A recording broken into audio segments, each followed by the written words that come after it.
Uh, Good morning, everyone, and welcome. Today is Monday, May 20th, 2024. We are here for a work session regarding the 2025 preliminary budget targets and a review of our strengths, weaknesses, opportunities, and challenges. We have our director here who will introduce himself in a moment. Before we proceed, my name is John Kafalis, Larimer County Commissioner from District 1, joined by my commissioner colleagues, Kristen Stevens from District 2, Jody Shattuck McNally from District 3. We have our county manager, Lorinda Volker, and various folks from the budget team. Welcome, sir. Thank you. Once again, my name is Josh Fudge, County Director of Performance, Budget, and Strategy. Just walk through the agenda for this morning's work session. First, we'll have a review of revenues and expenses through April of this year, just to see how our finances are doing. Then I will walk through the strengths, weaknesses, opportunities, and challenges. We're changing that name. It used to be strengths, weaknesses, opportunities, and threats, but threats kind of has a negative connotation, so we're changing that to challenges. And then Matt and Alex will walk through the 2025 budget items, including the budget process, legislative and ballot initiative update, initial 2025 general fund support targets, an overview of the new property tax law, and also the initiatives that may be on the ballot this fall, the general fund forecast, and then next steps. So with that, I will turn it over to Matt Bahunin, our budget team lead, to walk through the actual experience through April of this year. Thank you very much, Josh. Welcome, Matthew. Good morning, commissioners. So we have all our revenues and expenses in groupings or categories, and so we'll just go over the high-level revenue categories and then expense categories. So first, property tax, our largest general fund revenue, up 21% over 2023. Sales tax forecasted to rise by 2%, which would be actually lower than is budgeted.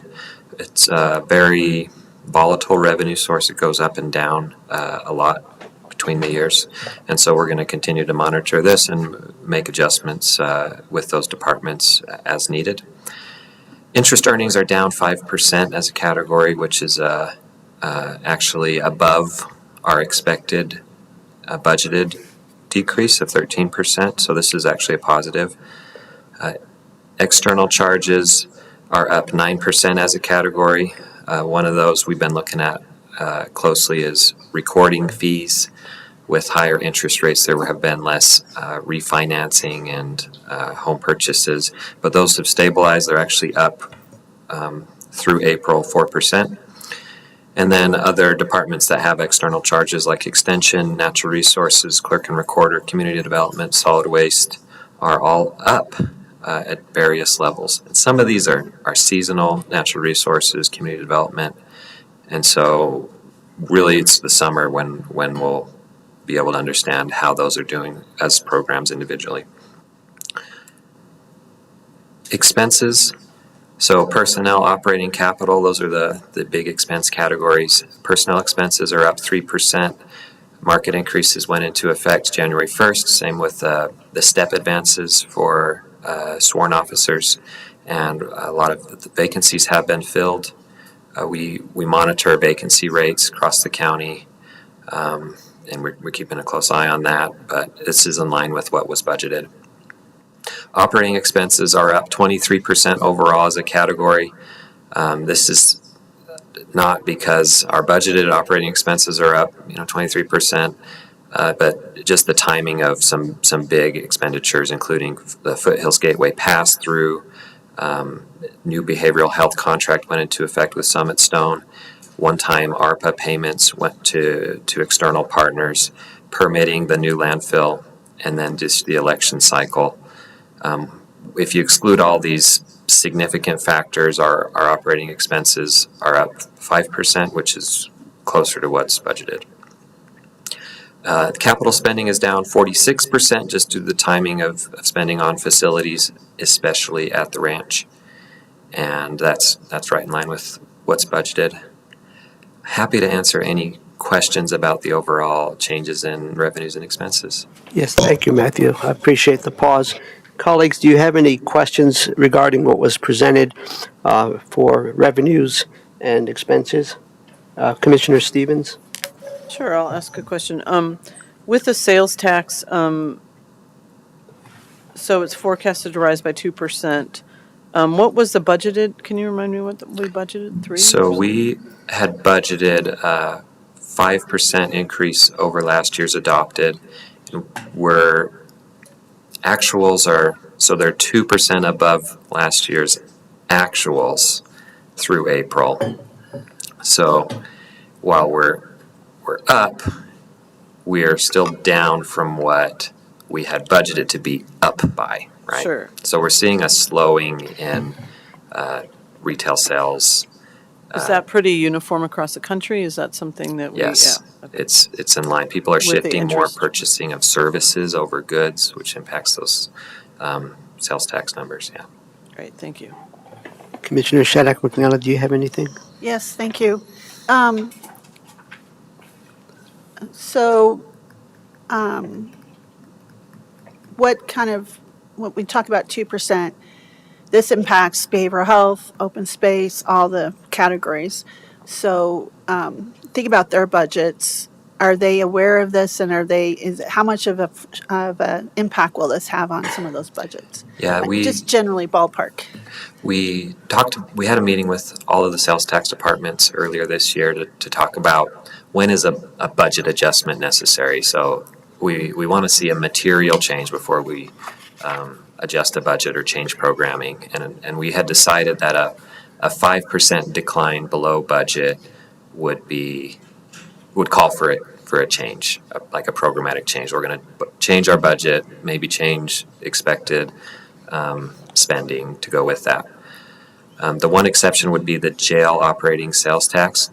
We don't budget all of the jail operating sales tax in the sheriff's department. There's a sales tax fund, and so we would lower the sales tax fund portion if that gets to that level. But this is still within that 5% plus or minus that we have decided would call for a change. So right now, there would be no programmatic or budgeted change. Okay. If I might, Mr. Chair, follow-up question. So, sales tax, like certain municipalities probably saw a little bit of an increase, as I understand. Estes Park saw some increase, but this is just general overall, correct? This is Okay. Larimer County only, and there are different numbers for Loveland and Fort Collins. Okay. And then, because I'm wondering how the municipalities are doing. And then, with inflation cooling, and this is the geeky wonky person that I listening to podcasts in the morning on what's the latest grades with economic and other stuff. What are you all and people who forecast this stuff thinking about with the inflation kind of, cooling and all the other economic factors kind of being pretty, I would say, solid?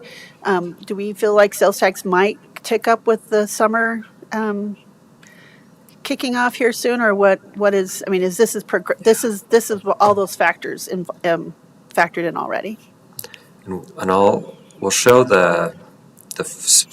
it gets into the targets for 2025, and we'll show that number. But our annual average long-term growth in sales tax is 2.5% growth in the long run. Okay.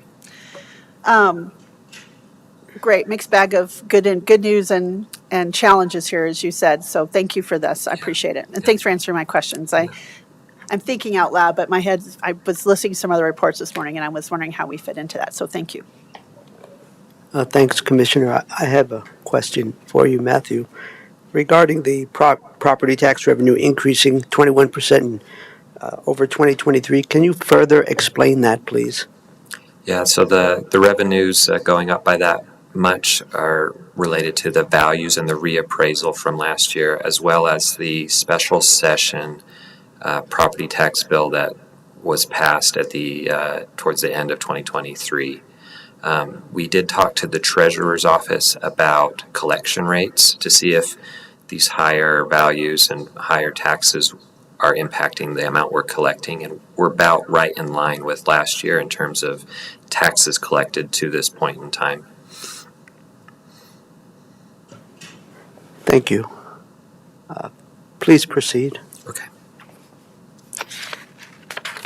And so I think I'll turn it back to our budget director to cover the SWOT analysis. We're tag teaming this. It's a pro wrestling metaphor. So now Josh will take over. Hopefully the outcome will be different than the last night's basketball outcome. I was just fine with last night's outcome. So, as I mentioned earlier, we've changed the name of this to the SWOCs, Strength, Weaknesses, Opportunities, and Challenges. As always, we'll kind of walk through what we heard from all of the service areas that added up to a countywide perspective. So these are items that really bubbled up from multiple service area categories or service areas, and then I'll go into each individual service area's report.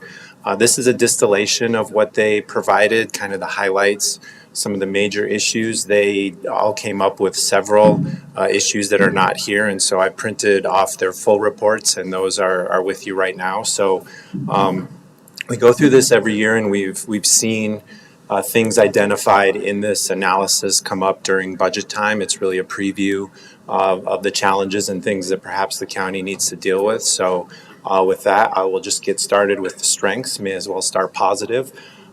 First of all, everyone really reported that we have experienced and dedicated leaders and workforce. We have a culture of improvement and creative solutions, focus on customer service, AAA bond rating, collaboration. The new items are highlighted, bold, and underlined, and so interest and capability in using data for decisions has really taken off. That was a strategic plan achievement from the last version that ended at the end of 23. And really everyone cooperates, and we have great master plans. And please feel free to stop me as I kind of provide a high-level overview of this. Opportunities, a couple of service areas mentioned our new behavioral health services at Longview. Those are things the county can take advantage of. Really ongoing ones that have been on here before: regional cooperation, educated population, community trust. Access to technology is one that multiple service areas identified. Strategic planning and rethinking of work-life balance. Some weaknesses. I neglected to mention that strengths are really those internal things over which the county has a great deal of control. Opportunities and challenges are really external items that the county has to respond to. So weaknesses, these are really all continuing items: conflict between standardization and customization, knowledge and data sharing between silos, although that is getting better as we've moved towards more data sharing. Many experienced staff turning over, increasing overhead costs charged to outside revenues, internal communication, and manual processes. Challenges, these are those external items, and again, these are all really repeats from prior years. Cost of living, inflation, although hopefully inflation is cooling a little bit, as we just discussed. The possibility of an economic downturn, growing and aging population, unfunded mandates, natural disasters, and child care availability in our community. Yes, Commissioner, of course. I'm sorry, Josh, I know you're on a roll, but can we go back to the slide previously about weaknesses with the knowledge, or was it many experienced staff turning over? Mm-hmm. I wanted to kind of give some context to that for the public. People aren't leaving. There's some people who are retiring after 30, 20 years. Mm-hmm. And so it's not like we're having an issue with staff. It's just we've had some people who've been here for 20, 30, plus. Even I think there was one over 35, I believe, in the sheriff's office, right, or something. So these are really valuable folks who have lots of institutional knowledge. But when we hire into those, I know they've been trying to help with train their predecessors, or their incoming folks. So that's a little bit of a savings if the people are coming in are not getting the kind of the long-term pay, Mm-hmm. right? So there's a plus and minus there. Is that true? Yeah. But how many of those do we have? There's quite a few lately that have been with the county for decades. They're retiring. So Yeah, I mean, just anecdotally, we hear about retirements of long tenured staff quite a bit. And you're right, with experienced staff, it's generally retirements. As the population continues to age, the county workforce is no different. You're right that almost all those staff are replaced by younger staff and with a reduced cost. But with that reduced financial cost comes the loss of that experience and knowledge transfer. So just something we, like all employers, really have to deal with. And is that something we're seeing, everyone's seeing? Because you're right, I think you're right. It's an important point that a lot of the workforce is aging, and rightly so, because they've been great, doing great work. Yeah. Is that something not only we're seeing, but across even private and public sectors across the county? Yeah, I believe so. I've heard anecdotally of other industries and our partners having similar issues. Ironically, with the stock market improving, we might see more of those retirements as those investments, kind of reach max value and things like that. So yeah, I've heard of it anecdotally. Thank you for letting me stop you there. I just wanted to kind of make sure, I don't know, because I want to make sure everyone knows we just had a lot of great people who are been here a while that rightly so deserve their wonderful retirements. Thank you. Yeah.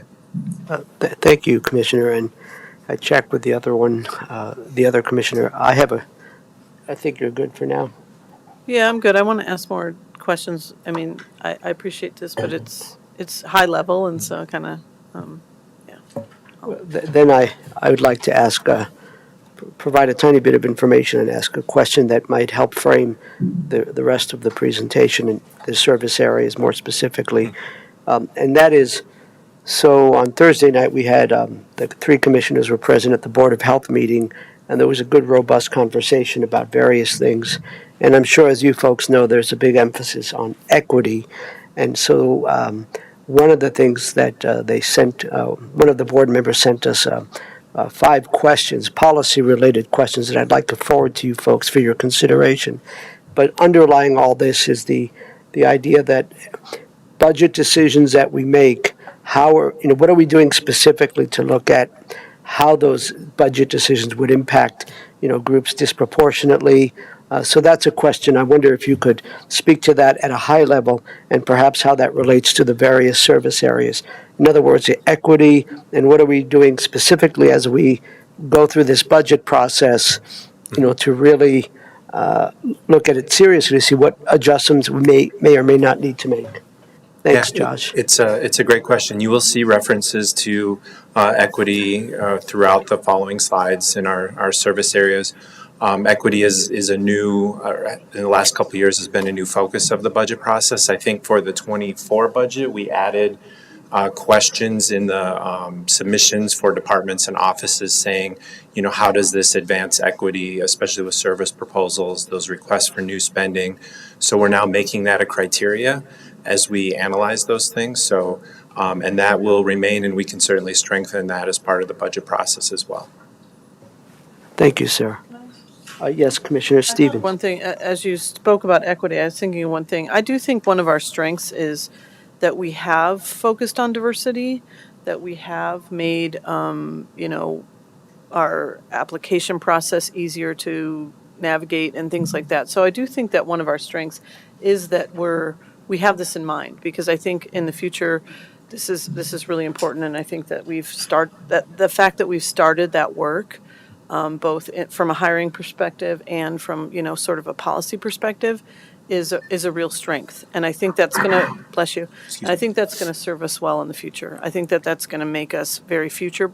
I don't want to use the word future proof, but sort of that we anticipated that maybe before other organizations did, and I think that is a strength that we have. So. And if I may follow up on that, are you suggesting that in the slide under countywide perspectives, internal strengths, that perhaps an additional bullet point should be added that would be specific to what you brought up? Sure. I mean, it's not necessarily required, but I think it is valuable. And, there again, as our community becomes more diverse, and it is a strength to be, acknowledging that. Yeah, I think it makes sense to figure out the language, but to call that out specifically as an internal strength. Thanks, Commissioner. Please proceed, sir. And one other thing I neglected to mention in answering your question is our new strategic plan for the next 5 years has several elements related to equity too. And so as those teams work on those deliverables, those will show up in the budget process as well. So that's one other area. So, Josh, I think Yes. I'll just comment one thing about the overall kind of overreaching strengths, weaknesses, opportunities, and challenges. They don't change greatly from previous years. So the things that are new are really those things that have come newly into range, things like data sharing as an improvement across the organization. But you don't see a lot of underlined things. And that, I think that demonstrates the stability of the organization and the community. And I think that speaks a lot to your planning and the way that you do have an eye on things like equity, diversity, on community needs. And so it appears, at least as we look across the service areas, they're feeling the same way, and there's some confidence that we're heading in the right direction. There's not a lot of new stuff added. I think you'll see as we dig into each service area, they of course have their own issues that are unique to them. And that's why it's important to go through all of this with you, so you kind of have a feel as we work through the budget process, what is facing public safety or human and economic health. Thank you, Lorinda, and I'll strive to be a little bit more mindful to make sure we're checking in with you with any questions that you may have or any important insights that you may offer. Thank you. So with public safety, I'll focus on the new items here. The strengths being that the county is really becoming a state leader in resilience efforts. Of course, we've had a lot of practice at that, unfortunately, but we're really putting that to good use and becoming a leader. And a flexibility in providing services, including remote services, they identified as a new strength. And that's really built off of one of the opportunities, which is expanded broadband. Folks in the remote areas of the county will have an easier time communicating with the county and vice versa. So they're very excited about that. And also the relocation of state and local agencies to the regional EOC. I believe the city of Loveland is relocating to our EOC. At least part of their emergency response, and so that is becoming a good opportunity. As far as weaknesses, one that's been identified as gaps in access control responsibilities. That is a project that PBS is currently working on with facilities and the Office of the Sheriff, so hopefully that will transition to a strength. Also, constraints in data sharing. While all of the agencies are really cooperative, there are constraints, mainly legal issues, privacy issues, things of that nature that we are working through. And then as far as challenges, just those new items, reliability on outside agencies for communication infrastructure and community justice alternatives services ever since the pandemic continue to be kind of underutilized. They have the staff and the capacity for more, and for whatever reason, they're just not seeing the clients being sent their way. And so that's another project also that PBS and CJI are working on. So hopefully that one will go away soon. For community planning, infrastructure, and resources, otherwise known as SIPRs, the new strengths are replacing their asset management system. That's been a project that's been going on for a couple of years, and so we're very excited about that. And also they've had an uptick really in their positive employee survey results. Opportunities include opportunities to connect with federal and state partners, universities, and others. And also they have new master plans in process with the ranch, but also natural resources is just beginning their master planning process. Weaknesses, especially in this area, strain on transportation infrastructure in rural areas. And that is an effort that the county is working on addressing as of now and for the next year or two. Challenges, air regulation compliance, and then also gaps in training and experience for needed workers. For human and economic health, their strengths, their departments are very nimble. They've had to as a result really of the pandemic at responding to community needs. They are effective conveners in the community to advance their efforts, and they have mission-driven master plans in their service area. As far as opportunities, they really want to take advantage of community nonprofits and service providers that are well connected, and that's an item that will also be advanced through the strategic plan as well. For weaknesses, insufficient resources for bilingual staff. They continue to face challenges in recruiting and retaining folks that have those abilities, and so we'll be working on that with them. And then multiple short-term funding sources are ending, several related to the pandemic, stimulus bills, things of that nature. Those funding sources are coming to an end, unfortunately. As far as challenges, transportation infrastructure for workers and clients continues to be a challenge, and just the economic uncertainty that we talked about with the sales tax. For public records and information services, one of the new strengths that they've identified is that they are seeing an increase in cross-training for staff in their area. Opportunities, the public is interested in what we do and is becoming more aware and engaged. This for a long time was a weakness that we've really striven to address in public records and information, and so it's good to see that that's becoming a positive on the opportunity side. As far as weaknesses, management training is kind of happening after promotion. One thing as they described it, is individuals are identified for management positions. They're put into those positions, and then they're sort of trained how to be a manager. What they would like to see is more front-end training for individuals they identify as, good future candidates for management, and getting them that training ahead of time. And then the uncertainty of future of in-person services. And finally, challenge, they identified as a new item, lack of a strong local media source. Any questions on public records? Yeah, Commissioner.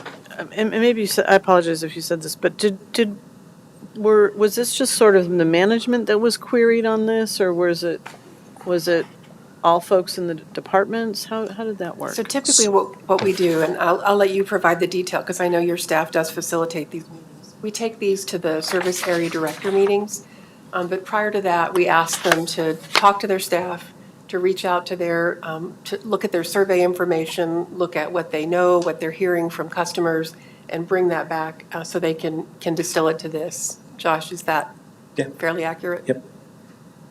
Yeah, because just some of this thing, in this area in particular, some of it felt more like it came from staff and not necessarily from the management level, like, management happening after promotion. Right. Right. I mean, that piece seems like then, obviously staff might want that flipped. Yeah. Right. Okay, thank you. Quickly, Josh, could you explain under the external challenge, what does the clerk and recorder of public records mean when they say lack of strong local media sources? I was trying to find it in here, but it's, yeah. Sure. So as I understood it from discussions with them, we do have local media here in the community, but the resources that they're able to devote to local government, covering, what the county does, have been shrinking in past years. The reporters in charge of that are doing other things as well, and so they don't have the opportunity to become experts to really translate what's going on.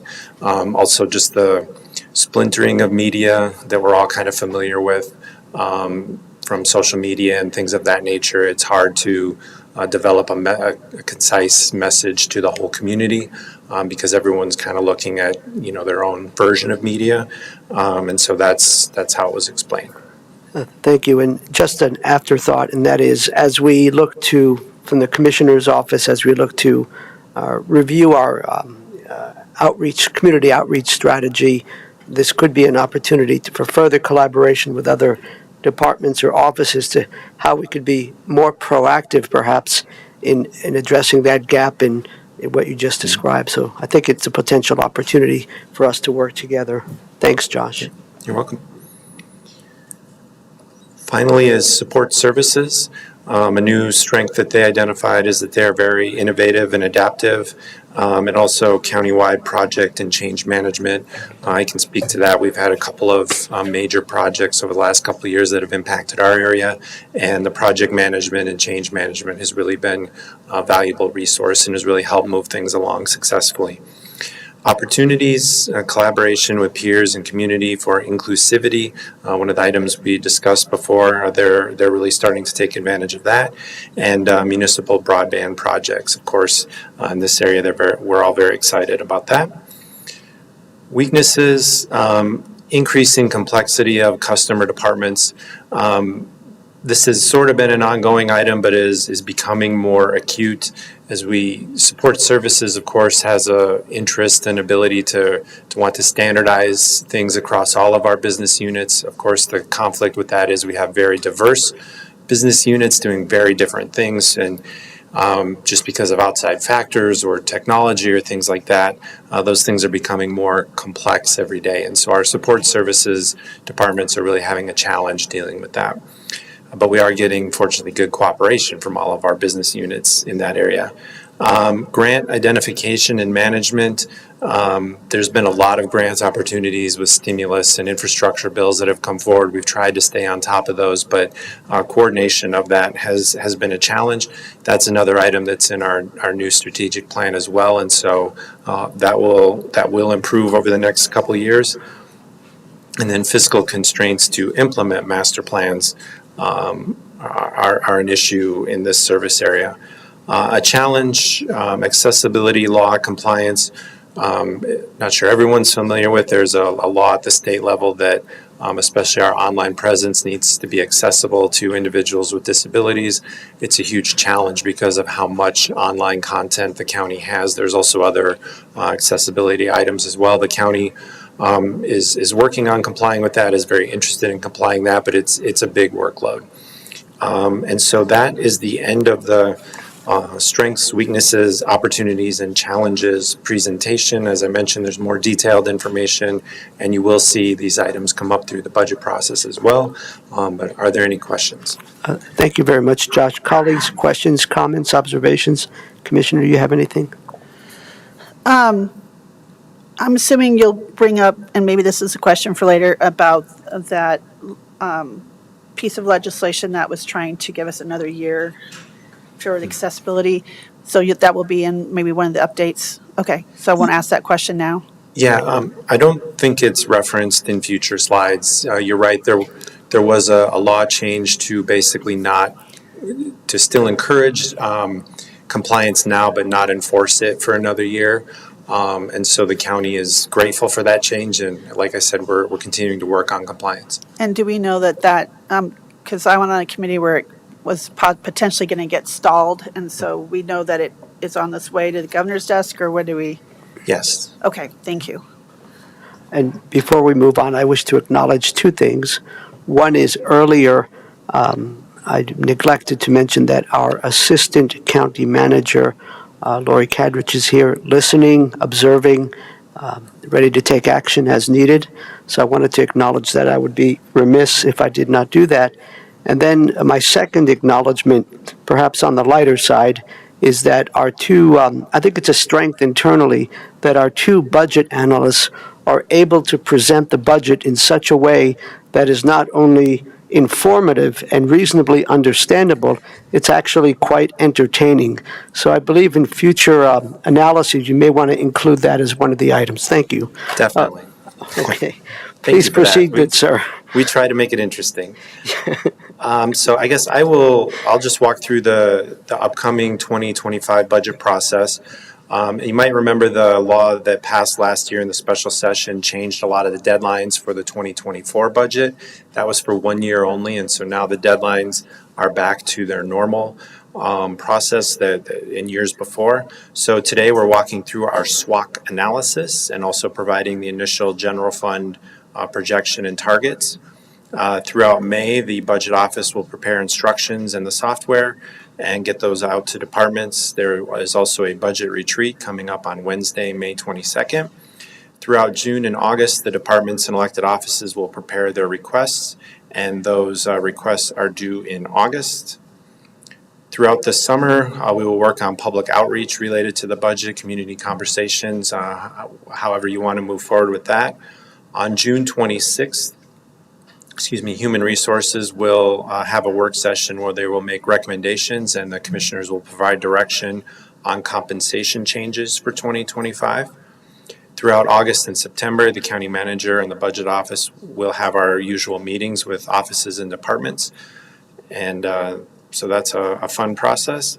In September, there is another commissioner and staff budget retreat. In late September, the assessor will provide initial certification of values. This is a non-reassessment year. 2025 budget year will be, so we're not anticipating any significant change from that. And then by October 15th, the county manager will submit the proposed 2025 budget and 2024 revised budgets. On October 21st, there will be a work session with the commissioners on the proposed budget where we'll walk through it. November 4th is the public hearing on the proposed budget, and then November 5th is Election Day. That may have an impact on the budget as there will likely be initiatives related to property taxes on the ballot that day, and Alex will walk through that a little later here in the presentation. In late November, the assessor will provide final certification of values. On December 11th, the county will adopt the 2025 mill levies and budget. And then December 15th is the deadline for taxing authorities to submit their mill levies to the county. December 22nd is the deadline to certify mill levies and submit them to the assessor and to the state. And on January 1st, the new fiscal year begins and we start all over again. Any questions on the process? Thank you, Josh. Colleagues, do you have any questions or comments? Commissioner Stevens? Yeah, just with regard to the public outreach, I imagine there's going to be maybe more interest than there has been in past years, so I'm assuming you probably already are anticipating that too. And I thought, kind of the budget sessions where we walked folks through, even though they weren't necessarily well attended, they may be better attended because of the increased focus on property tax and the ballot initiatives. And so, we'll probably all need to put our heads together and figure out what that looks like, but just wanted to kind of throw that out there that, and so the public hears that we understand that there might be some more interest in these, and we'll try to make sure that we have a lot of opportunities to engage with the budget this year and explain some of the what might happen with some of these different ballot initiatives should they pass. So, thank you. Thank you. Well, first I'm just going to make a little funny comment. I feel like this never stops. This is great. But I would say that because it feels like we just did this. But I say that for the public to understand that we are constantly looking at the budget. It is not just a quick little session and figuring out. We work on the budget and talking to departments and are stewarding the money and the resources and the taxpayers' money year round. And you all do a phenomenal job. And everyone's trying to do the best they can and the most good they can with these resources from our taxpayers. So I want to first thank you all for a great report and a nice, authentic, realistic report, look at what is facing us, but also some really positives in there that I appreciate you pointing out. I want to just tell you all, Matthew, Josh, and Alex, just great job. And I appreciate all the deadlines. And I want to thank all the staff and departments who put some, thoughts into this and work, because this is really helpful for us going forward. So job well done. I really appreciate it. I know you have more to share, but I just wanted to call out for a moment that the process that we have and that you have in the Budget Explorer that shows that timeline, it's just kind of like a continuous cycle. And I kind of joke about it, but I kind of am proud that we constantly keep this in front of us for accountability, transparency, and for efficiency. So I wanted to just thank you all. And I look forward to, I'm not looking forward to some of these ballot measures coming forward because they'll be stressful, but I think I look forward to more discussions because it seems like we've really find some innovations and efficiencies, and the staff are phenomenal at that. So thank you for this report so far, and I just wanted to give a shout out for your work. Thank you. Thank you, Commissioner. I have a suggestion and a question. And my suggestion is kind of building on what Commissioner Stevens said. I don't know if there's time in the upcoming budget retreat to at least spend a few minutes talking about what you're thinking regarding more proactive outreach. I think you're right that the likelihood is we'll have more folks participating, but how can we encourage that, whether it's community conversations or whatever? So I'm hoping we can devote a tiny bit of time to talking about that, and we can all put on our thinking caps. That's my comment suggestion. And my question is referencing one of the things that Commissioner Shattuck McNally mentioned about the Budget Explorer. A wonderful tool. Is there a need to update that? And if so, has that been done?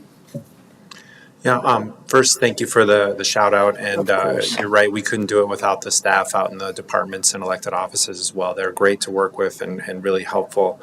As to the Budget Explorer, I think it's been updated for 2024, so yeah, it should be ready to go. And did you have a question prior to that? No, just a suggestion, and maybe one of the things we could talk about is how do we can we do a better job of marketing that particular Budget Explorer resource? Yeah. And we do have a meeting scheduled with our Public Affairs Director, Michelle Bird, for next week.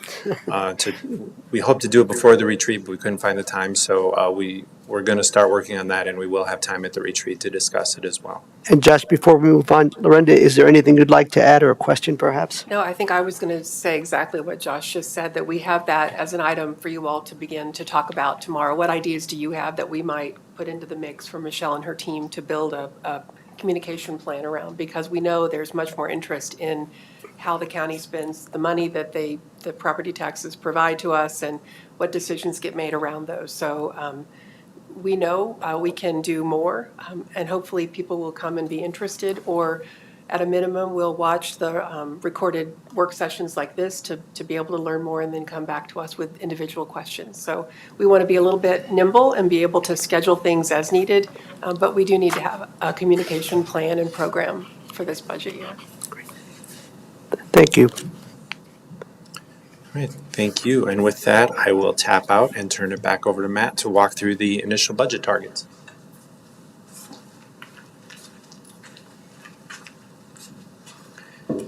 Okay, so as a reminder, we do incremental budgeting at Larimer County, which means we use the prior year as a basis for the next year. And then from that, we request departments to submit service proposals to add to the budget, or we request them to submit reductions to reduce from the budget. And that works really well for county government because so much of what we do is statutory and does not vary too much from year to year. And so when we set targets, we're talking about percent increases over the prior year adopted budget. So 2025 initial targets will be based on these percent increases from the 2024 adopted budget with some adjustments. And so setting, and this we're talking about the general fund and general fund supported departments. So with the targets, we're forecasting property tax revenues to rise 4.8%. This would be new construction only and the expiration of the temporary mill levy credit. The sales tax, so this gets back to a question we had earlier, sales tax for jail operations is projected to be flat in 2025. Interest earnings are expected to fall as the Federal Reserve is expected to lower interest rates, and then also we're spending down capital fund balances. And then charges for services, licenses, and permits, other smaller miscellaneous revenues are expected to rise by 2 to 3%. So those impact the funding, the expected revenues for departments to cover their expected expenses. So on the expense side, we're projecting a 3.4% increase in personnel costs. This would be a placeholder for all salaries and benefits until the compensation work session in June. So HR is going to do an analysis and look at the data and then come with recommendations. So that could change based on HR's recommendation. And then a 2.5% increase for operating costs, which is lower than inflation, but higher than we've done in prior years. And then in addition to that, if there's a one-time project that was funded in '24 that's going to have expected to be done, we'll remove that funding. If there has been anything approved by you at carryover or through a service proposal with expected future year costs built in that you've seen and approved, part of capital plan, then we've adjusted those budget targets up for those items. And then we've done adjustments for things that we know about, like the off-cycle elections in 2025. You'll see the clerk and recorder's target be adjusted down for an item like that.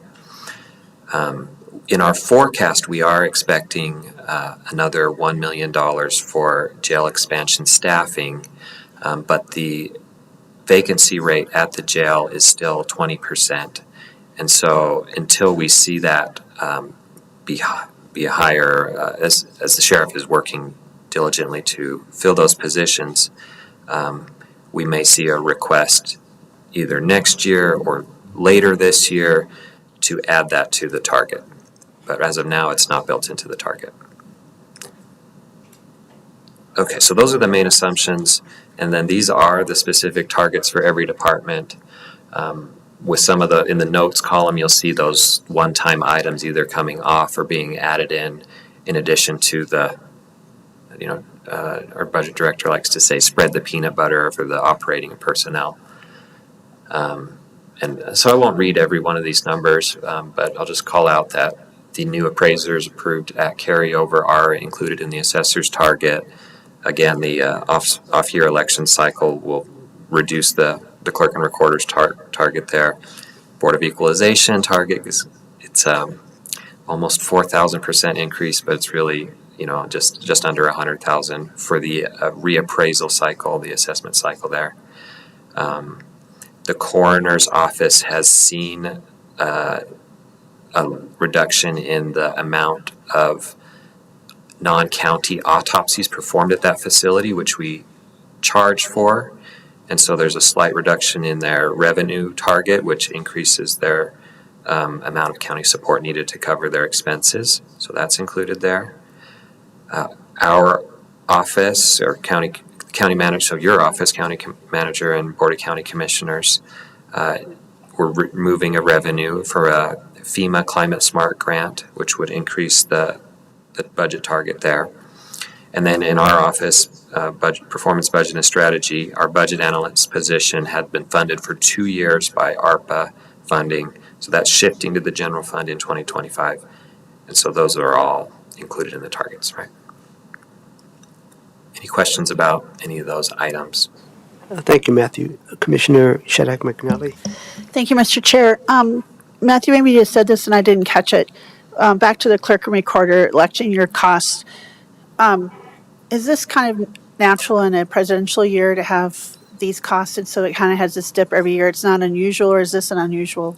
And I also know where they moved and they're got more equipment and they're expanding. I'm just curious if this is just kind of expected, if you know what I'm saying. It is planned. We've met with their staff to review these numbers to make sure that they're in line with prior year costs. And you're exactly right. 2024 is a presidential year, and so the costs are just that much higher. And so they're coming out 2025. The costs won't be as high. They won't have to mail as much, hire as many staff with the off-year election cycle. Because as I understand, if I might, Mr. Chair, there's like 200 election judges or something, and that's certainly an increase in paying for them and costs, correct? Because there's even more during a presidential year. Is that an accurate statement? Yeah, exactly. Okay, thank you. I just want to make sure I understood that correctly. Thanks. Thanks, Commissioner. Anything else, colleagues? We can proceed. Okay. So moving down the list of departments, community development, we've removed one-time small area plan funding that was approved by you in 2024, current year. Engineering, we're removing, the biggest one is removing the funding for the transportation master plan update.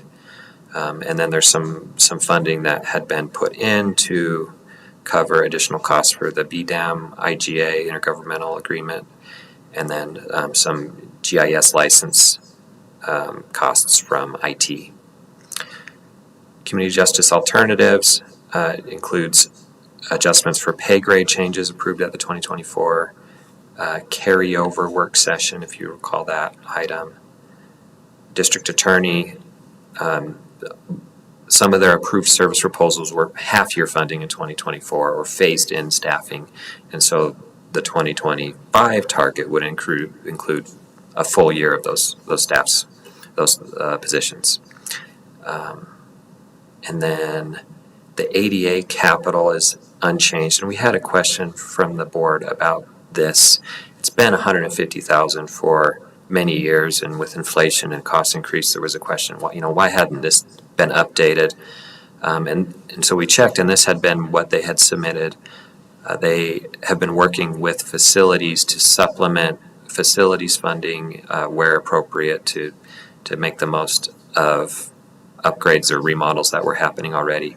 But we are going to go back to the risk department and request an updated plan to make sure that this funding is at an appropriate level to continue to upgrade our facilities. Okay, so then the last 6 general fund departments, they're all pretty standard except the surveyor with our new budget software system that counted it as a full-time employee instead of a part-time employee. So we actually over budgeted it in 2024. So this is correcting an error for 2025 to include just the minimum or the amount of the cost of the surveyor's office. And then in the treasurer's office, you see a negative target. It's because their non-property tax revenues are higher than the cost of the department. And so as interest is expected to decline, that revenue is recorded in the treasurer's office, so it will lead to an increase in the target because of the decline in revenues. Go for it, Commissioner. Could you expand on that and state that in a different way, please? Yes. The treasurer's office target is increasing because their revenues are decreasing due to lower interest rates. So that's a balance there. As interest comes in, they need less general fund support. As interest drops, they need more general fund support. So we're seeing an increase in their general fund support need because interest rates we expect to go down. So the years that interest was up, did we not? Their target was reduced. So did we capture that? Did they capture that interest and put it back in? And Yes. okay, thank you. Yeah. Okay, so the general fund also transfers property tax revenues into other special revenue funds. And so here's the list of those. Transfer to CJA fund, that's the Community Justice Alternatives Fund. Community Corrections is there. And again, this is related to those position grade changes approved at the carryover work session.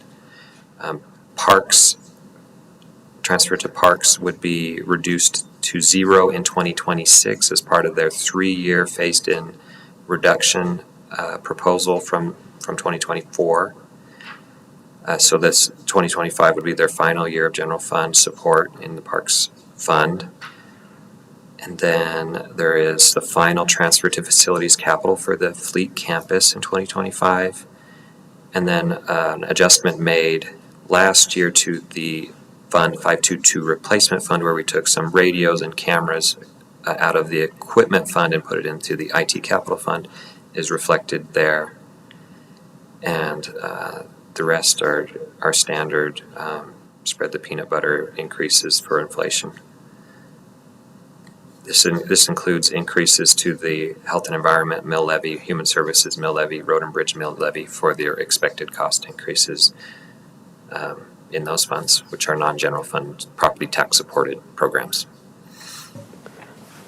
A quick question that I have, Matthew, is when do we expect to pay off the certificates of participation? What year Isn't that coming up? I believe it's 2035. Oh, it's not coming up.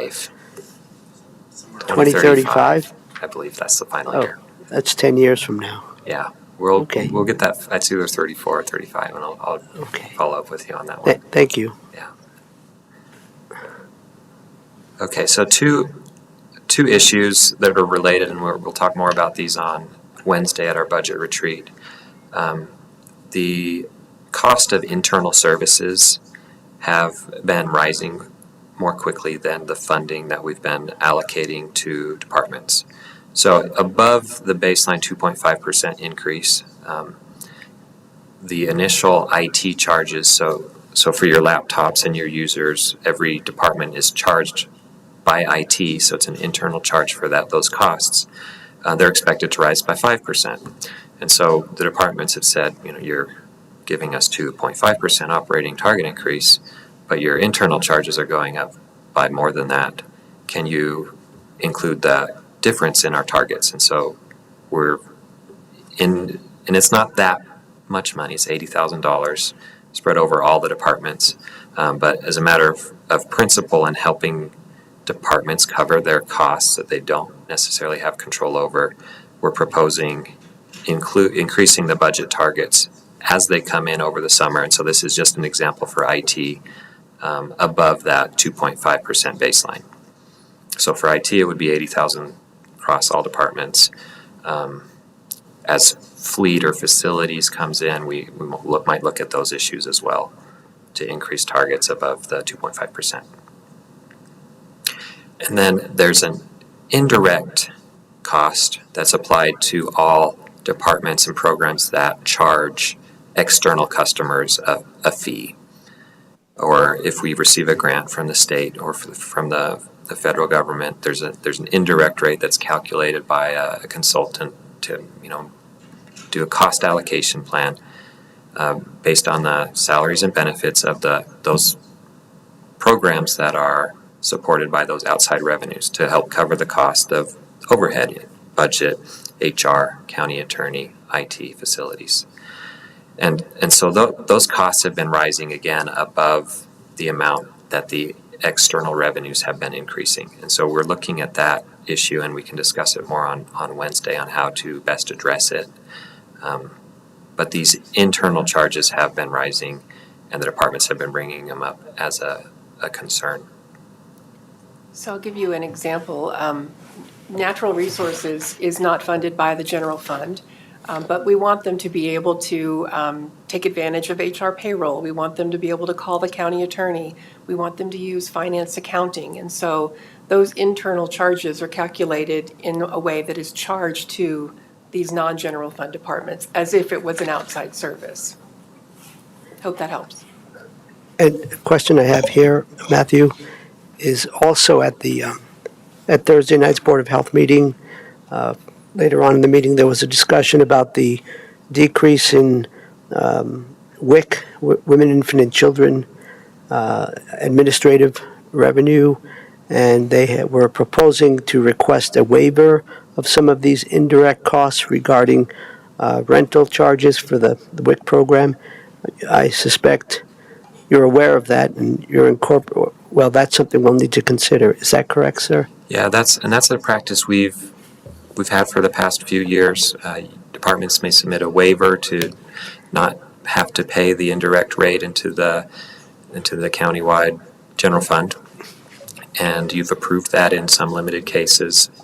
And we can discuss more about other ways that we might reduce the rate overall, apply it countywide, or look at specific cases like the health department's request. There's a form we submit and we review with you all. Great. Thank you, sir.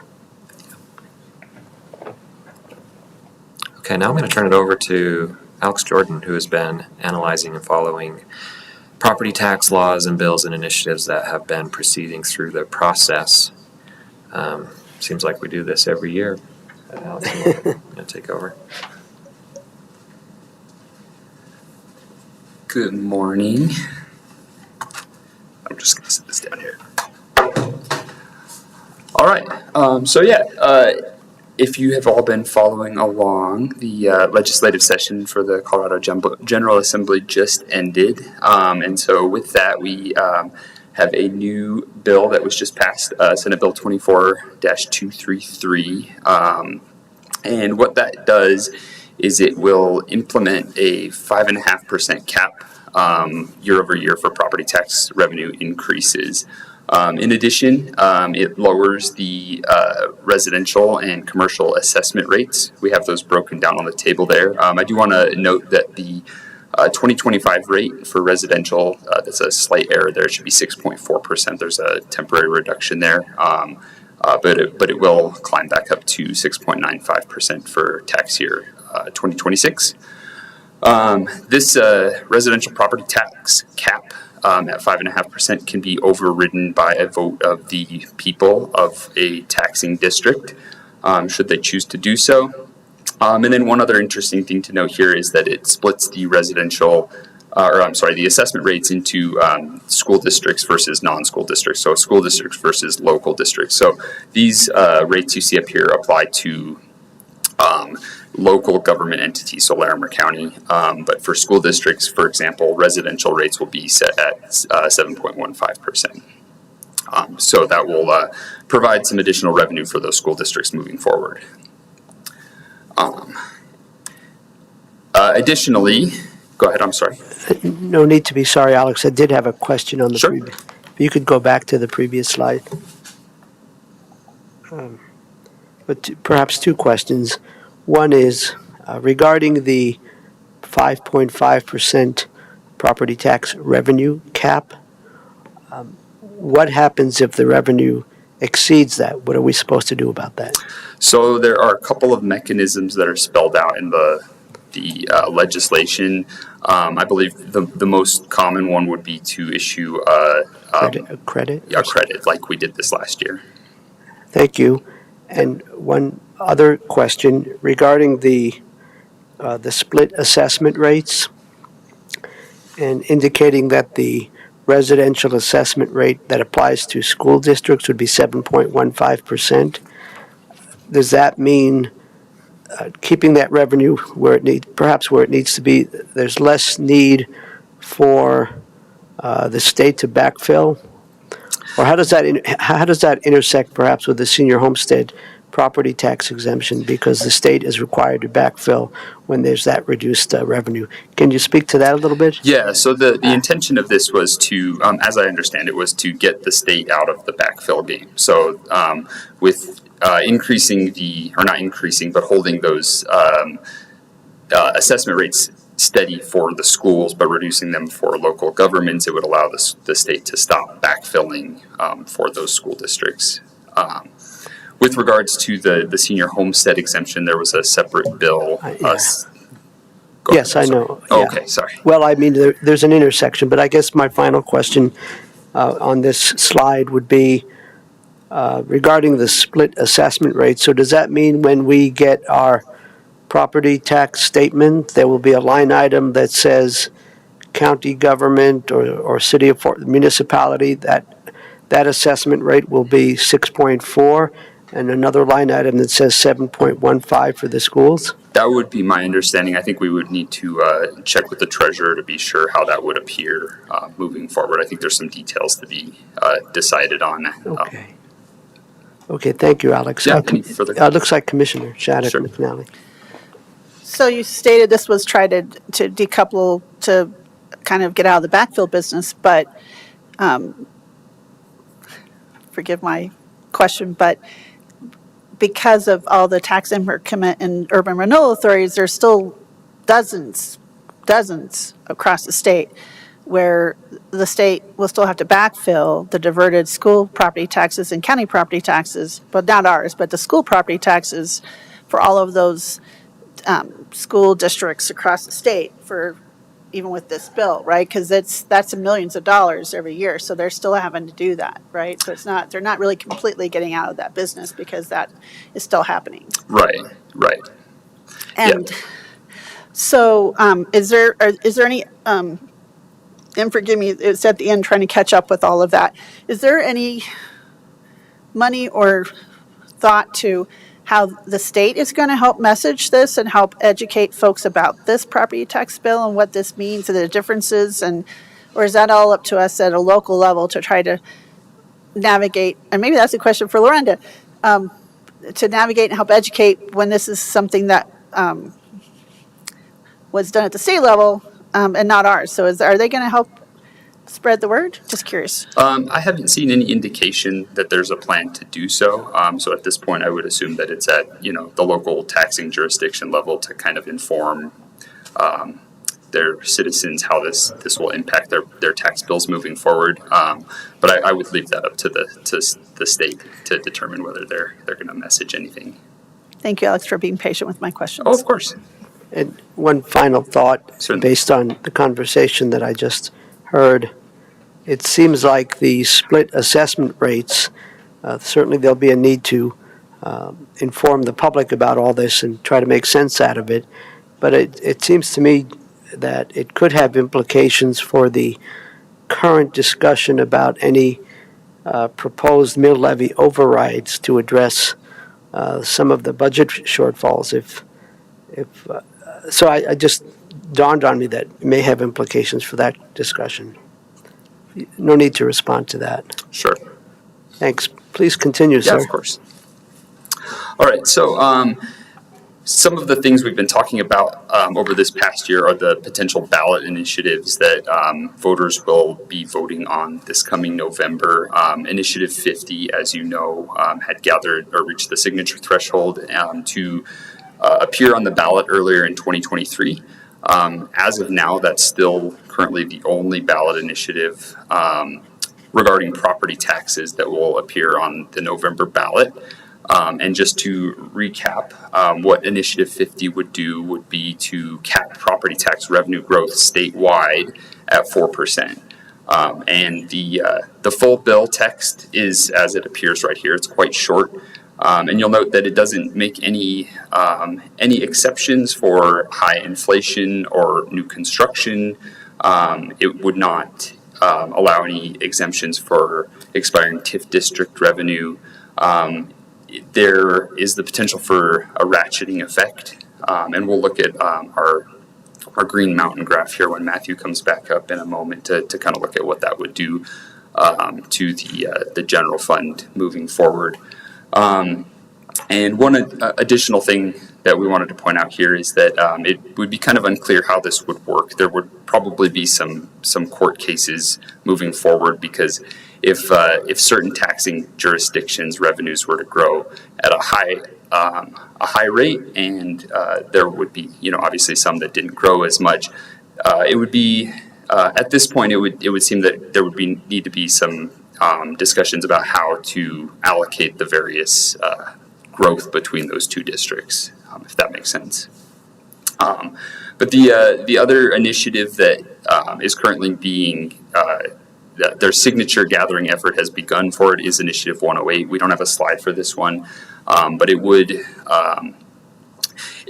lower the assessment rate for commercial and residential to an even lower amount than Senate Bill 233. And additionally, it would require the state to backfill all lost revenue to any taxing authority, so school districts and local governments accordingly. Anything that was lost, they would be required to backfill. And given that that's an initiative, is it correct that Initiative 108 would also be a constitutional change? I believe that's correct. So it does have a higher threshold, 55% to pass, but those are obviously harder to repeal as well. Yeah, any further questions? Colleagues, any further questions, comments, observations? Lorenda, anything? No, I just want to thank Alex for staying with this. Well. These are moving targets, and you have done a great job following it, especially at the end of session for Senate Bill 233, and then following these initiatives. It helps us to plan. We always plan for the worst and hope that it doesn't happen, but that way we're not caught flat-footed. So that's what we'll be talking about throughout the budget process. Thanks, Lorenda. Well said. Commissioner Stevens? Yeah, so we're Initiative 50, or what was the other one, 108? 108. To take effect, they would take effect immediately, like in? They would, and I would point out to one of the final amendments in 233 was to essentially nullify that piece of legislation should either of these bills be passed, or initiatives, I should say. So 233 would become nullified, and these would override that. Okay. And then, so what does it look like to track? Do you track, will you track polling? Because it seems like it's so late in the game if they were to pass and then the scramble. Do you create a couple budgets, think in reserved, knowing that these could pass? Or what does that look like for all of you? More work, I assume, but. Yeah, I would defer to these two, but I'm sure we'll certainly be watching the polling to see if what the likelihood that these are going to clear those thresholds.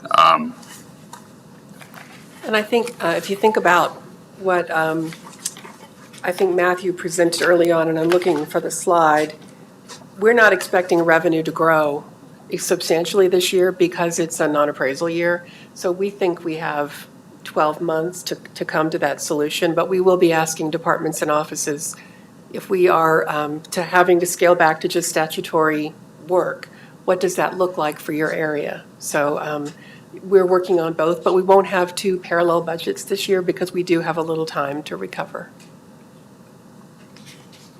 Thank you. That's helpful. I just, want to make sure that we're preparing and then sort of being able to message what services might be lost in the county with something this drastic. So. And we suspect you'll want public input on that process as well. So once we come up with a list of ideas, we'll hand those over to you and talk about how we might talk to the community about those. Thank you. Yes, thank you very much, Alex. Yeah, absolutely. Thank you. Well done.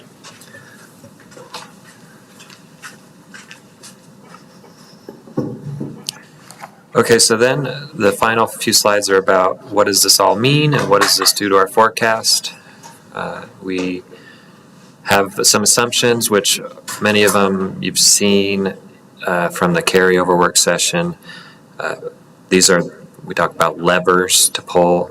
These are some of those levers. We're assuming $4 million for new annual service proposal costs. We're assuming that the proposal, and this is an initiative idea of broadband projects, would go forward, and then the revenues would be recovered from those expenditures. We're assuming $2 million in one-time costs for Clark Lake dredging and engineering. We're assuming $1 million to staff the jail improvement project. We're not, and so those are some of the things we're assuming we will have to build into the budgets eventually. We're not assuming any funding for a new justice center or an emergency services building. So these are some of those needs that have been discussed at work sessions and other meetings. The forecast does not include any funding for those additional facilities. It also does not include shifting general fund resources over to the Road and Bridge Fund for additional county road capacity and construction projects. That's another major issue that I know you've been seeing and talked about. Okay, so then here is the fund balance forecast with all of those assumptions and all those targets that we've just covered. The Green Mountain does not include the we're calling it the contingency fund, the disaster contingency fund, which is just above 20 million after at this point in 2024. And then it includes all those service proposals, those levers, all the target increases that you've seen. The red line here, the red dotted line, would be if Initiative 50 were to pass and implement that new 4% cap. And then the green would be under SB 233, which eventually we would need to adjust some of those levers to get it to be sustainable, but it is a better scenario than Initiative 50 in terms of the forecast. Any questions about this or the assumptions that go into this? I'll say the primary difference is not only the percentage, but the recovery of the tax increment financing districts in 2029. Those don't happen under Initiative 50, and that is a game changer for the county's budgeting. It does really change how it looks. You see that if Senate Bill 233 is the governing legislation, that we have plenty of time to make sure that we stay within your targets for your reserve accounts. We know these are rainy day funds, and although we do have a climate disaster fund, we may exceed that based on how things are costing or the type of disaster we have that we have to deal with. So, it's important to have these goals. You all have published these and made these well-known. But this is a stark indicator of what Initiative 50 could do and the kind of service decisions we'll have to make pretty quickly.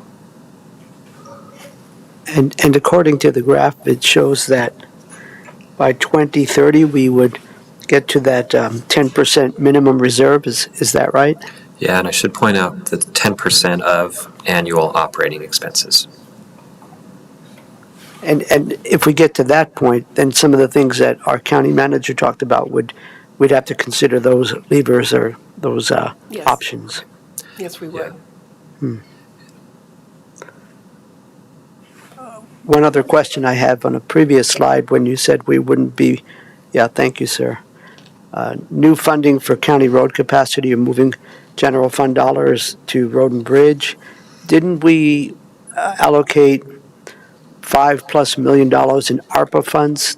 Could you say a little bit about that, Matthew? Yeah, so the engineering department has come to us and said, we have an outstanding list of capital improvement projects that our master plan, our review of this road system say we need to do. And so to fund those on an ongoing basis would require additional funding. And so in the short term, the commissioners, you directed us to allocate $5 million from the ARPA Lost Revenue Fund to the Road and Bridge Fund in 2024. But that's a one-time allocation from a non-general fund property tax source. Understood. And do we know how that, what projects have benefited from that $5 million allocation? I'll have to get back to you on that. I think that would be good to know, especially when I think we need to show a track record in terms of how we're using the money and what specific projects are benefiting. Yeah, we can get you Absolutely. a list. Yeah. Thank you, sir. Keep going. Okay. So the final slide is just next steps, the upcoming important meetings having to do with the budget process.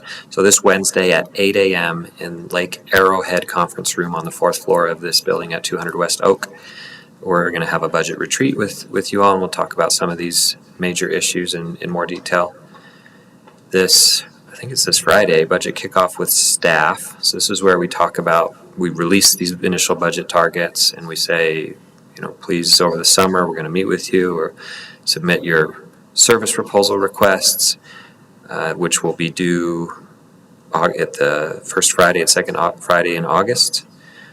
And then also middle of summer, June 26th, is that Human Resources Compensation work session where they review recommendations about what to do with market and merit increases to salaries and also benefit cost increases. And then we'll do it all again next year. Well done, sir. Colleagues, I think that wraps up the presentation, but good opportunity if you have any additional questions or comments or expression of gratitude. Did you, Commissioner? Sure, I don't have any further questions or comments. Just want to express my gratitude and thank you all for, I know that we've asked a lot of you in the past 6 months, and so it feels like the roller coaster is not over yet. So I appreciate all the scrambling that you had to do to sort of keep track of what the legislature was doing, keep track of some of these ballot initiatives, kind of rework numbers and really keep us in the game, as we discussed some of these, the state legislation. And so, and then to do this on top of that. So we very much appreciate you. It's been very helpful for us to have all three of you working on this. And it makes us able to sort of respond to, what our advocacy groups are asking and really respond to what's happening at the state level and make them understand sort of what the implications are of, as they tool with numbers, every single percentage, makes a difference in our budget. And so just thank you for this and looking forward to the discussions at the budget retreat and going forward and hoping that that we won't be facing something even more drastic this fall. So thank you. Thank you, Commissioner. Commissioner Shattuck McNally. Thank you, Mr. Chair. Matthew, Alex, and Josh, I want to echo my colleagues' comments. This all the way back to the special session last November when it was all weekend and you all kind of jumped in and watched and helped us get a letter out to our colleagues at the General Assembly, which was a fantastic and tremendous letter. Well done. They're still talking to me and making comments about how impactful that letter was that you helped us get out to them with that information. And I know other counties are like, well, how did that happen? I said, we have phenomenal staff that have been tracking all of this and can help us pull this together. So all the way back to then, you guys have really gone above and beyond to help us kind of navigate all of this. I really feel like it started back to that special session and kind of all of the roller coaster ride as we try to just buckle up and hang on. But you all have mapped out the roller coaster and trying to find all the big hills and valleys and try to help us be prepared for that. And I just want to say, well done. This is really a great start to our budget retreat and our discussions. And I know a lot of this is out of our control in some of the ways, but we can still try to influence it. And I know that you're all trying to help us find the best way to keep the fantastic things that we're doing here as a county going. And I just want to express my gratitude. Thank you. And I'll just add a couple of thoughts before we see what Lorinda wants to say. Everything my colleagues have said, once again, exclamation point. I do appreciate personally your patience in making sure that I understand these things as well as I can. So I'm grateful for that. And I do look forward to figuring out really creative, innovative ways that we can get the word out more on this, because I'm looking at an email that we received from one of our more engaged community members who is listening, watching, and speaking to the issue that came up about media sources and how there's maybe a diminishment of that capacity and how can we perhaps fill that gap in a proactive way. So I think that'll be a good discussion. For example, this stuff is broadcast and it's on our website. It goes on the YouTube channel. How do we reinforce that, without putting too much work on you all or public affairs? But I think there's some low-hanging fruit that maybe we should consider to really get the word out and remind people, the stuff is online, all those sorts of things. But we'll have a conversation. So, Lorinda, anything you would like to add? Anything really great? I would love to say thank you to this team, not only for what they do facing toward you all and toward the county leadership. They work every single day with these departments and offices, and so there really is a trust developed when an office or a department sees something coming that is going to be an expense or a concern or a reduction in revenue. They engage this budget team almost immediately, and I think that speaks to the trust that you all have developed, that really the budget is a plan. We try our best to plan, and we put our resources along with that plan, but things change because we adopt the plan in December, and here we are 6 months later. So I appreciate the fact that you all have such a good trusting relationship with the departments. I think that makes this a more active and engaged process, and it makes our budget match reality, I think, a whole lot better. So thank you all for that, and thank you for your interest. And I know you ask questions year-round about the budget and where we are in terms of our revenues and our expenses, and I appreciate the engagement that you all have as well. You truly do care about making the most of the county's resources for the benefit of the public, and that comes through. Thank you. Thanks, Lorinda. Absolutely a reminder that we are, it's the proper thing to do, and we're required to every year. Our fiscal year is the calendar year to pass a balanced budget and so on, and to be good fiscal stewards. I think in this case, repetition and redundancy is a good idea to remind folks that we do our best in that way. So Again, acknowledge the folks that are here.